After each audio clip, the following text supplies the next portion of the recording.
Today we're going to be talking about how you can interpret graphs of proportion relationships. Your objective today, I will demonstrate my mathematical ability to identify and interpret the context of the point 1, r, and 0, 0 on the graph of a proportion relationship where r is a unit rate through class discussions. Let's go ahead and get started. Okay, so your first problem, it says Grandma's special chocolate chip cookie recipe, which yields or makes 4 dozen cookies, calls for 3 cups of flour.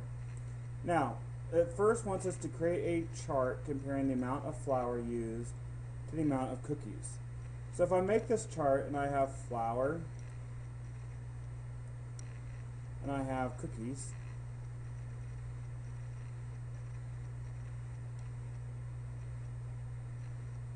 okay, because flour is independent, it doesn't matter how much flour I have, it does matter, the cookies will depend on the flour. So this would be my X and this would be my Y. Alright, so if I have 3 cups of flour, it's going to yield me 4 dozen cookies. Well, what if I have 6 cups of flour? I should get 8 dozen cookies. And if I have 12, I will get 16.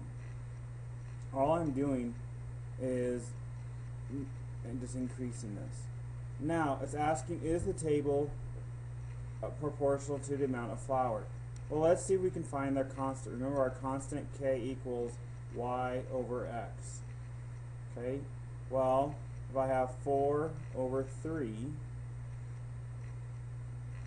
my k is going to equal 1 1/3. Let's just double check that. Let's go 8 over 6. Okay, 8 over 6 will reduce to 1 2/6, which reduces to 1 1/3. So my answer is yes, because the constant is 1/3. Okay, I don't want you just to start saying that yes, there's a constant or something in common. I want you to tell me what it is. The constant proportionality is 12. Alright, so my unit rate, we've already figured it out, is 1 1/3.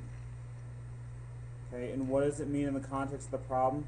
That it takes 1 1/3 cups of flour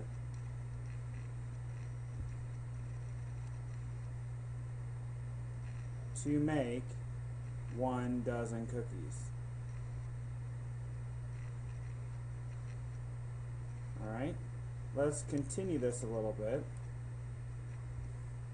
And let's look at my graph. It says model this relationship.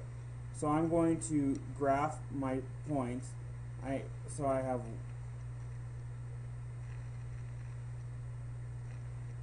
so 1, 3. Okay.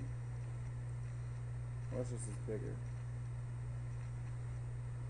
Well, if I would label this all the way up.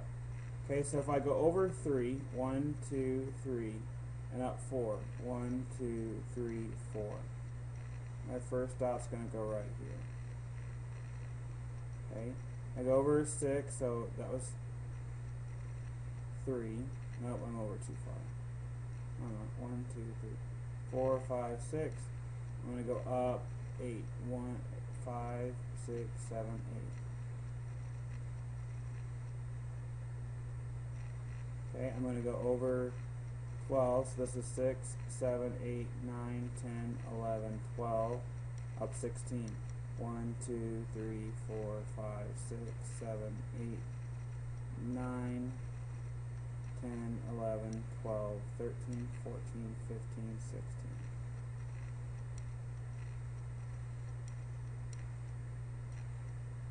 Okay, now I'm going to connect my line.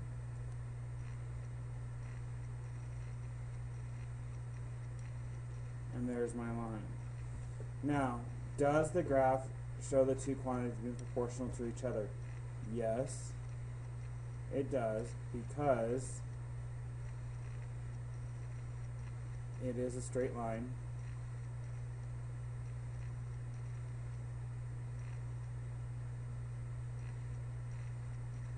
And it goes through 0, 0. Okay? Now, this last part says write an equation that can be used to represent the relationship. Now remember we said our equation is y equals kx. Well, in this box up here, or right here, we found the k already.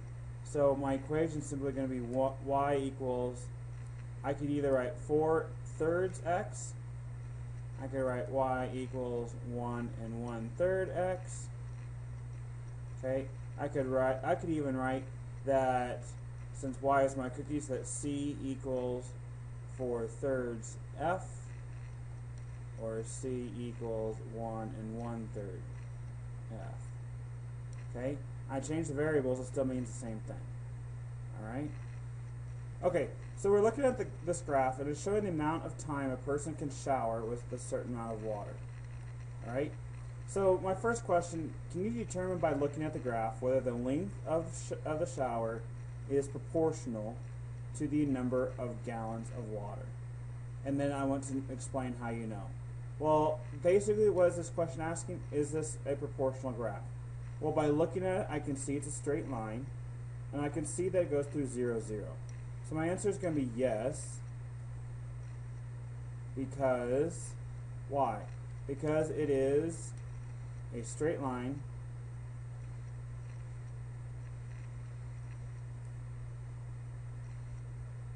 and it goes through the origin.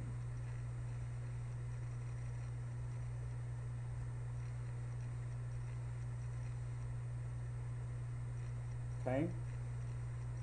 Now, let's see what else we can learn from this graph. Okay, so the next question, and this is all about reading the graph, is all this is. How long can a person shower with 15 gallons of water and 60 gallons of water? Well, if I go and look, these are going up by 5, 10, 15, 20. So these lines are 15. So at 15 gallons, this person can shower for 5 minutes. So 15 gallons, the person can shower, how long? Oh yeah, that was 5 minutes. Okay, and at 60 gallons, so at 60 gallons of water, a person can shower for 20 minutes. So 60 gallons, I'm just going to say equals 20 minutes. Okay, if I have the time, I'd write out my complete sentence. So these two are all about just reading a graph. Now, let's go ahead and look at another problem with the same graph. Okay, here again, this is all about reading the graph. Okay, I want to know what are the coordinates of the point A and describe point A in terms of the problem. Well, coordinates are always easy, so I'm going to start there first. I'm going to write my blank ordered pair. Okay, I remember that this goes up by 5, so 20, 25, 30. So my x is 30. My y, if I go up, is 10. Okay. Now what does this mean? That for 30 gallons rather of water, the person can shower how long? Hopefully you answered 10 minutes. Okay?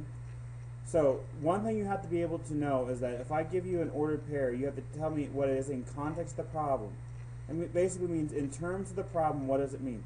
I don't want that it's a ordered pair on the graph. And it's just like with 0 0 when we've talked about before, where no gallons of water, you get no minutes of shower time. That's what 0 0 in this context would mean. Alright? Let's continue working with the same problem. Okay, can I use the graph to identify the unit rate? Well, let's think about it for a minute. Let's go back to that ordered pair that we had on the last screen, where it was 30 to 10. Okay? Now, I remember my unit rate is the same as my constant of proportionality, which k equals y over x. Well, if I can use that, I'm going to take this ordered pair and plug it in here. So my k, or my unit rate, is going to equal 10 over 30. Okay, well 10 over 30 reduces to 1/3 equals k. Now, remember how I said the line passes through 0, 0, and as a straight line makes the line proportional? The other thing to also remember is that at the point, it will also show the unit rate on the graph. The unit rate, if you remember this, is always going to be 1, then R. And R stands for my unit rate. So if I was to go over, this is about 1, right? Okay, and this is about 1/3 right here on the graph. So my unit rate is going to be 1 and 1/3.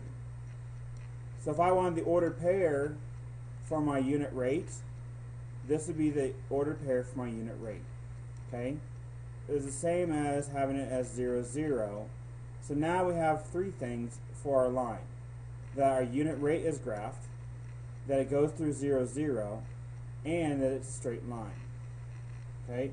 Which is really, really important that you understand this, because on your test on Thursday, I have a question that's very similar. I want to know what the unit rate, give me the order pair for the unit rate, and you have to be able to give it to me in this form right here.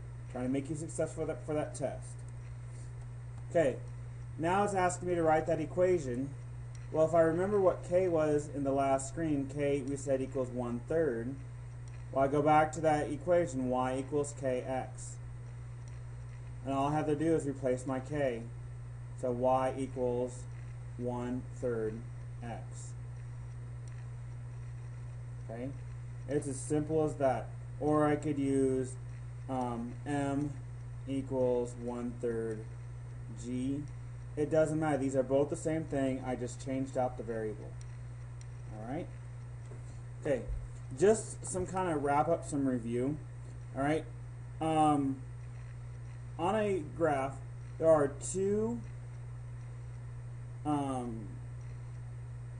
points that are always going to be on the line. Okay, 2 points. The first one we talked about is 0, 0, which is the origin. Okay. The other one is 1, R, where the R, or this, represents my unit rates. Okay. Now, how do I figure out from a table whether something's proportional or not?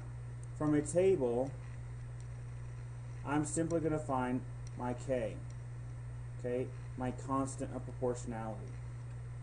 And if there is a constant of proportionality, then it's going to be proportional.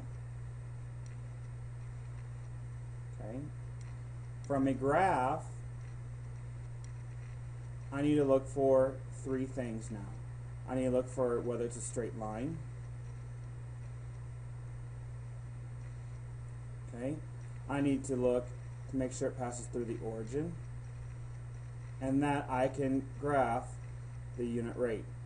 All of these things are important, and k also can help me. Remember, my two equations I'm using is y equals k, or k equals y over x, and then y equals kx. Okay?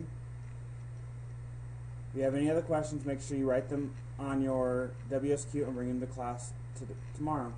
Alright, I'll see you in class.